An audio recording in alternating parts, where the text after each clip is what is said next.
Welcome to S-Class, the highest tier in podcasting. With me is the setter of the most flamboyant screens, is the prince of picks, it's Robert. Now that's an introduction. And I am your host, the great wall of defense, the ball gobbler. It's me, Justin. Also, definitely an introduction. Because the balls get I'm not stopped so sure about that. by me, That's why I gobble them. Well, let's just start with this. Justin and I did play basketball very recently, and he lost 4-1 our series of games. I'm blaming Jay on that. That's not me. Regardless. Rob was setting the fruitiest picks. Rob was pretty much like a 90-degree angle with his pelvis sticking out. Correct. Those are my Dave Chappelle Prince picks. and they stopped everyone. And they were effective. They stopped you. They stopped our teammates. Yeah, and we won. You did win. We crumbled under the pressure. Exactly. Today, Robert and I will be taking 10 current NBA players and comparing them to 10 anime that we have seen before. And we haven't really thought this out beforehand, so this is kind of on the fly. We'll be thinking about their play style, their careers, and different aspects like that. I think it's a gut thing. It's a gut thing. What anime do you think? Exactly, yeah. Sometimes it'll make sense. Sometimes a good thought process. Sometimes it won't. Yeah, and you guys, this is something new. We just thought of this after fumbling a couple other ideas around. And if you guys like this, let us know, and then we can do a part 2 and so on of the series. Justin, just an editor's note: fumbling is a football term, not basketball. Oh, turnovering. There you go. That's not a verb. Robert, why don't you start us off with King James himself, LeBron? Okay. So this is a complex one. I think with LeBron, you also kind of need to talk about Steph at the same time. And just stay with me for a second. Okay. And Steph is on this list? Yeah. I think LeBron and Steph are both the greatest and most influential players of their era. And LeBron's obviously maybe the best player of all time. Steph, I don't think is really in that conversation. I think Steph has a bigger impact on the way the game of basketball is going to be played in the future.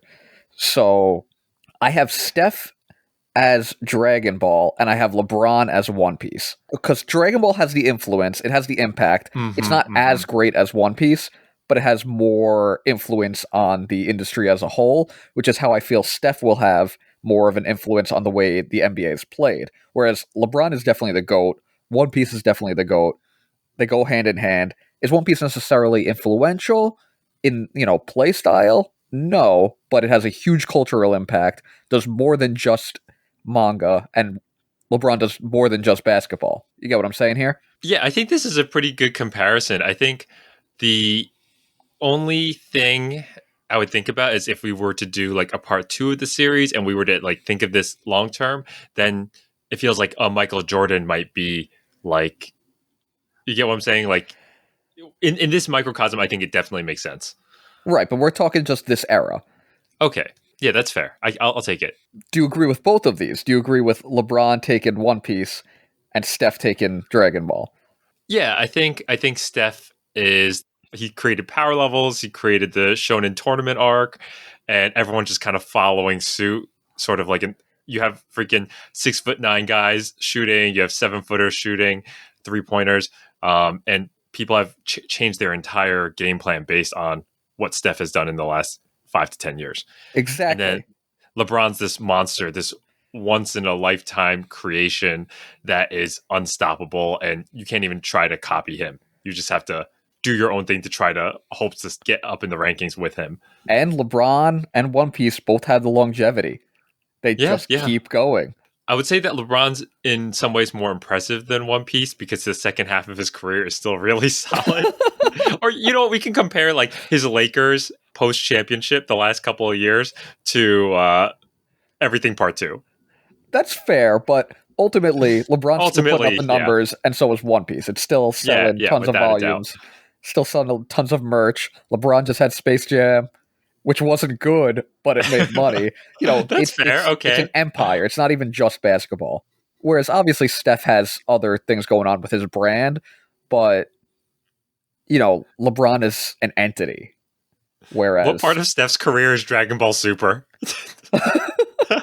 he's well, he's not there yet. I think he's done some work with the Food Network. That could be So, it. Food Network Steph is Dragon Ball Super. That could definitely be it. I like that. That's really good. So we got LeBron One Piece, Steph Dragon Ball. Yeah, I like it. Okay. Next, we have Kyrie Irving. So this is something that's potentially really good, very talented, kind of a hot mess at times. Just doesn't show up. So I had one in mind, unless you had one in mind. So I'm going with a series that I know very little about, but every time I hear anything about it, I don't understand what's going on. Seems perfect for Kyrie Irving, and that's Gantz. Because anytime any of you say anything about Gantz, I'm like, wait, I thought this was supposed to be a drama. I thought this was supposed to be a horror. And it just sounds hilarious. You know what? I might. This is interesting. I had an idea as well, but I see another person who might be able to do it better. Okay. No, you know what? I'm going to say it, and I want you to feel it out. Hunter x Hunter. For Kyrie Irving. For Kyrie Irving, because it just doesn't play sometimes for huge chunks of time. Oh, that's a really good one. That is a really good one because of all the hiatuses. The hiatuses, and like when he plays, some people I don't personally, but some people consider it one of the greatest of all time. He's probably one of the most skilled players of all time, even though I don't think he's up there in dominance. But Hunter x Hunter does some really unique things, and so does Kyrie. And it also, the way Hunter x Hunter creates ideas out of fucking nowhere, sort of like Kyrie. This is a good one. Also, like with Kyrie, like Hunter x Hunter, sometimes you get chapters that are just scribbles. Like, it's not even art. And like sometimes Kyrie will just take off and you don't even know where he's going with it. But then he'll have those like dominant performances. I like how you turned Hunter x Hunter's bad thing into something good for Kyrie. Did I? Yeah, he just takes. Oh, he takes off. I thought you meant on the court. Takes off the court. Yeah. Okay. What do you think? That's pretty good. I think Hunter x Hunter works. Yeah. Okay, this is going way better than I thought. That's a funny one. Why don't we switch it up? You said you had someone in mind for Joel Embiid. So for Embiid, I was thinking of something that does, a series that didn't really start off too hot, and then, at the end of the day became like amazing. Okay. So I was thinking Yu Yu Hakusho for Joel Embiid. Oh. Because Yu Yu starts off and you don't really know what it is, and I don't think it really knew what it was. I think when Yu Yu started, it probably thought it was going to be like this ghost detective thing, spirit detective thing, and then it obviously becomes a completely different series. And Embiid's career starts off, he's injured, he's not playing. First 3 years doesn't have a great performance. Man, yeah, is this guy a bust? And then it becomes colossal and one of my favorite things to watch in the league, one of my favorite series to watch. And I think I'm going to jump off of this one and sort of how sometimes this is also Togashi, and sometimes Togashi just kind of phones it in, puts some scribble art in terms of the manga. Sometimes it's fantastic, but sometimes just sort of scribble art. Joel Embiid just still only plays about 60 games per year because he's always injured. So most of the time when he plays, it's dominant, but sometimes it's just sort of like, this isn't really a chapter, or he just can't play because he's injured or has bad luck. And also, Togashi's always sick. So and Embiid's always injured. Yeah. It's not bad. I'm trying to think. Is there anyone who legitimately just couldn't play, or a manga that legitimately just was not able to perform in the beginning? And probably not. Probably. If we're talking about an ongoing manga, it's Ruri Dragon, but that might not ever get to play. And in that case, Ruri Dragon is Greg Oden. No, Ruri Dragon is on this list. So you have one ready for it? That's what I was thinking about for the king of Naruto, Zion Williamson, NBA influencer. That's a pretty good one. You know what? I actually have, to jump on that. That's a very good idea because Ruri Dragon has made, a ton of money already. Its volume sales have been selling out all over. How does it have volume sales? That's 5 chapters. I know. They already released the first volume and it did fantastic. And it, before, though, I think the chapter 1 even came out, just based on the one shot, it was getting tons of views. Everybody loved it. Just like Zion, just had all that hype, and it doesn't exist. Yeah, Zion has played about 60 to 80 games in the last 3 seasons out of 240 games roughly, not including postseason. And so he started off amazing. He had like a tremendous all-star level year, and then he just hasn't played in the last 2 years or so. Um, so the hype is real, but the player is not. Just okay. That one works. We have 5 left, Rob. Do you have the list up in front of you? I don't, but Okay. let's go. Let's go to Russell Westbrook now. What was mine? I had an idea. Oh, Oh, I you have had a an idea for this. perfect one. Yeah, I had a good one for this. So, Russell Westbrook. Should we be providing more context of the NBA players? Because I don't know the crossover of people who know basketball and anime. I think we're given enough context. Okay. Then Russell Westbrook, the triple double king, has all the stats to back it up on paper. If we were in a time machine 100 years in the future and looked at him, it's like, wow, this is the greatest player of all time. He can do everything. And for me, this is Kimetsu no Yaiba Demon Slayer. It has the most tremendous sales volumes. The art's okay. It just on paper, the stats look amazing. Then you read it and you're like, what the fuck is this shit? Like, it's fine. It's solid. That's what it is. It's like I look at it, I watch Russell Westbrook play, and I get why he's good, but I also understand why he doesn't actually win anything important. And it's the same way I felt when reading Demon Slayer. I'm like, okay, this is competent. It does what it wants to do, and it does it well, but I also don't really care. I'm not getting anything out of this. Yeah, I think that's a perfect comparison for the two of those. They're just stat padders.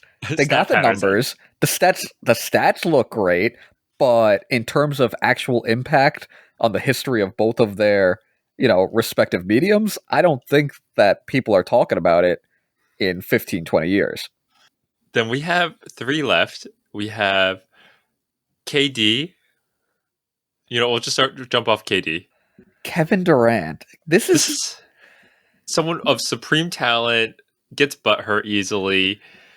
The second best, maybe if we're jumping off LeBron James, is KD the Naruto? Naruto. You know what? I was also thinking Naruto for the reason of KD has his epic start to his career. He's got rings with the Warriors, and that's 2/3 of his career, and 2/3 of Naruto is really good. And you're thinking this might be one of the greatest, shonens of all time. And then you have that last third of Naruto, which is an absolute train wreck, and nobody has enjoyed watching. And that's Kevin Durant with the Nets. It could also be Bleach. Like, Naruto and Bleach are kind of similar level. And the reason why I'm sort of thinking Bleach maybe is because Taite Kubo is kind of like, he kind of phones it in. He kind of has a controversy because he doesn't like Shonen Jump because he hates his editors. Sometimes he just submits a panel of just white columns and says, this is the chapter for the day. I could go either way. I don't think Durant phones it in, though. That's the thing. I think Durant has issues with his team and his teammates, but I don't think he really phones it in, which is why I feel like Naruto works, because bless him, he kept trying with Naruto. That wasn't a lack of effort. It just wasn't good. Okay. I think that's fair. I think to the point that you were saying that he has trouble with his teammates, that's kind of reminds me of Kubo having problems with Shonen Jump and his editors. But I think Naruto's fine as well. But also that could bring us back to Togashi again with Hunter x Hunter or Yu Yu Hakusho, because he definitely had problems with his editors. But Durant shows up most of the time. He's been injured a little bit, but he's actually trying. Yeah, that's why I want to say Bleach doesn't work, because Kubo just stopped trying. Okay, that's fair. Then that gives Kevin Durant Naruto. And the next one we have up is Giannis. And I have a perfect one for Giannis, but I want to hear what you say. I think a good anime for Giannis is, tell me, what is one of the greatest anime of a generation that I just don't care about? Because that's how I feel about Giannis. Giannis is clearly so rude. An absolute talent. He's an amazing basketball player, an amazing athlete, and I just do not care about him. He just does not interest me at all. I think I don't really love watching Giannis play, but I really do love Giannis as a person, or at least the person that he portrays. He's really wholesome. He's both wholesome, but also when he's on the court, he's like an animal. He's a monster. And people don't want to play against him because he's like the modern day Shaq. He's a freak. I don't know what it is about Giannis that just doesn't interest me. It's not even I don't dislike him at all. It's just I don't get grasped by him. I think you might be a minority in this. I'm sure I'm a minority. Yeah, absolutely. Do you have anyone based off of this narrative that you're spinning? You see, what comes to mind for me personally is Attack on Titan, something that everybody loves and I've absolutely hated the whole way through. But I don't hate Giannis. Okay, so I'm gonna throw one at you that's totally different from where you're coming from, and it's Spy Family. Interesting. Let me hear your So reasoning on that. okay, so Spy Family kind of has like a slow start, and Giannis is good from the beginning, but it's kind of a slow start. Then it breaks out into this MVP, like all time level anime manga. Like Spy Family probably has numbers like no other from a TV watching perspective, and it's just taking the world by storm. And it's both. It has like this ferociousness to it, like when like Yor or Twilight is facing off against an enemy where they're literally killing people, but it's also so wholesome.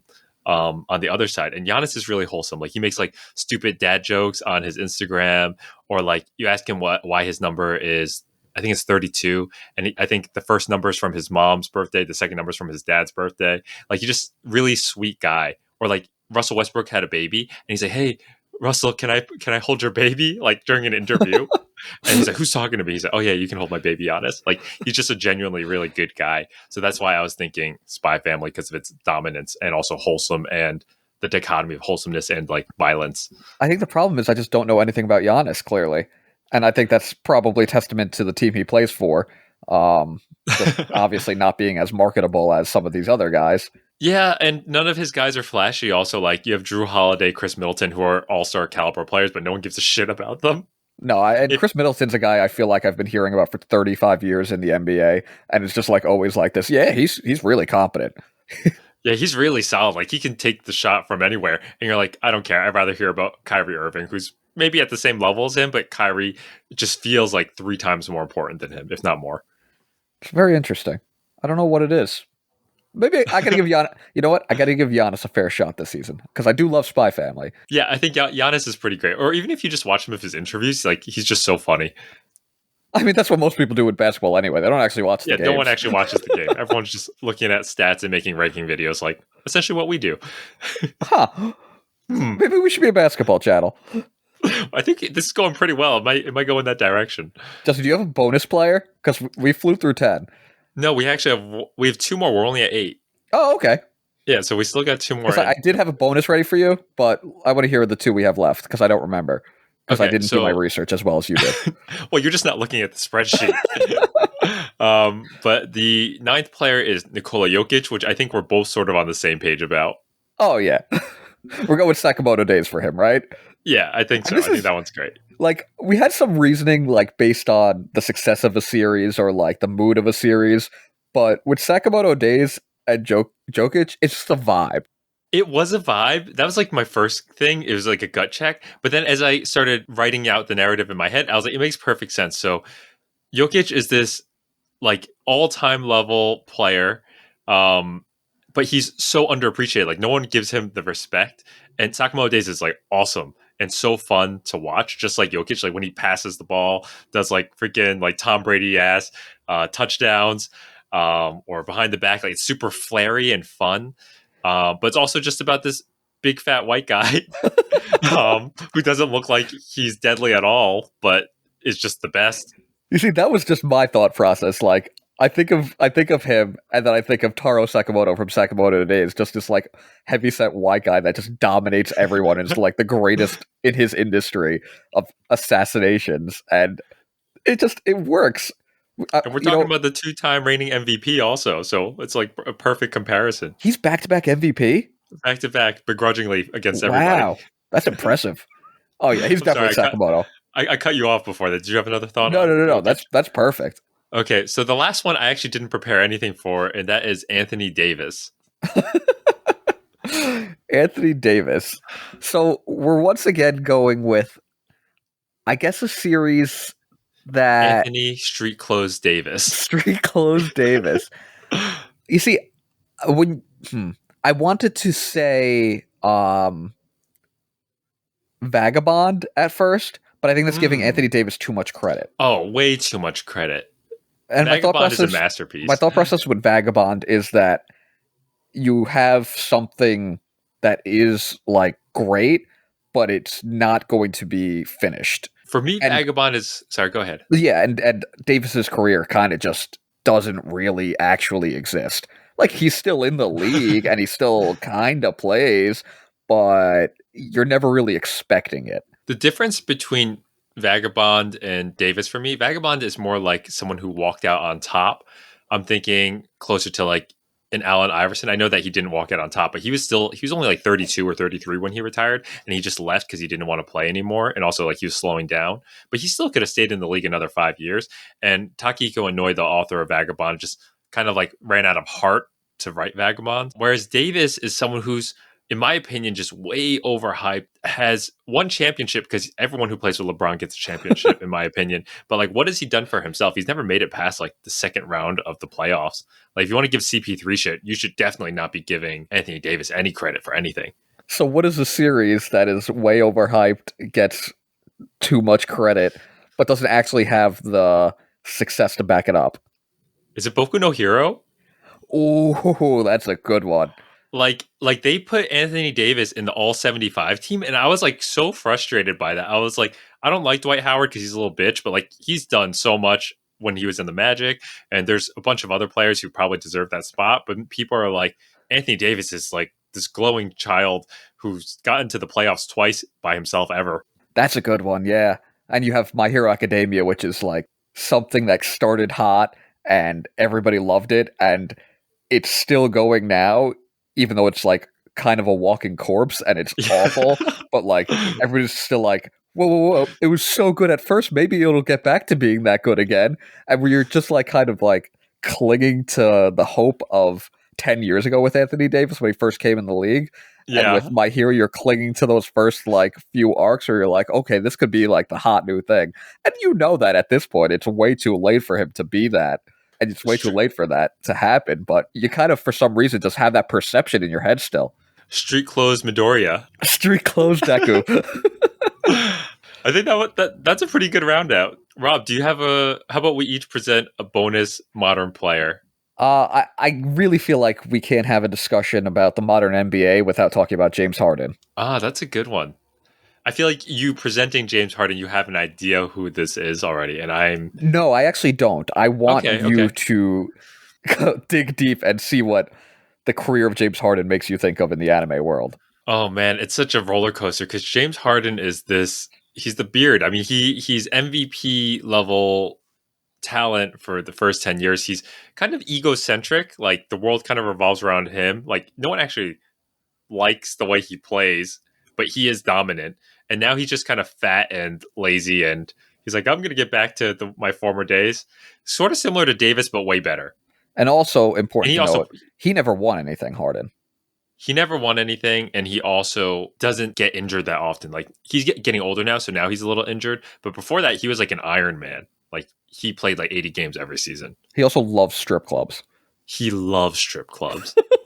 So I don't know if that helps you with your decision of what anime you want to present, but he does love them. Are we going in a hentai direction? Like, it doesn't have to be. It could be Eki. Yeah, I'm looking at this list of manga. I'm struggling to think of who this could possibly be. What do you think about James Harden, who he could be? I'm just going to have to go with some pure smut. I'm going to go with... I'm like going through my Rolodex of smut and deciding which one I want to represent James Harden. I think I'm going to go with Nagatoro. That's my smut of choice. I don't know who this is more insulting to, Nagatoro or James Harden. You have to sell me on this one a little bit.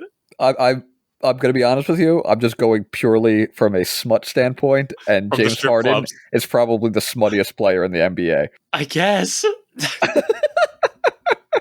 Oh my goodness. If you don't have anything better than smut, then there's nothing you can do for me here. Then I guess James Harden is the Nagatoro of anime. I don't like Nagatoro, and I don't like James Harden. Well, that's rude, but fair. Is Nagatoro good right now? Like, is it still going strong? Is it consistently solid? Oh, I love Nagatoro. But it's the peak of smut of this era for me. Okay. My goodness. How did we get here? All right, I'm going to go with my last one, and it is going to be... Let's go with Lonzo Ball. Lonzo Ball. Oh my God, I forgot about Lonzo. This kid who was like touted, he ended up being this number 2 pick. His dad is like a pain in the ass and somehow got him to go to the Lakers and convince Magic Johnson and all of the Lakers staff that this kid's going to be a prodigy. Ends up being a role player, and now All he's right, injured. I'm gonna go with Samurai 8. Just flops. The series after Naruto, like you think you were gonna get something good, but it ain't as good as its daddy. Its daddy wants it to make it think it's good, but it isn't. That's really funny.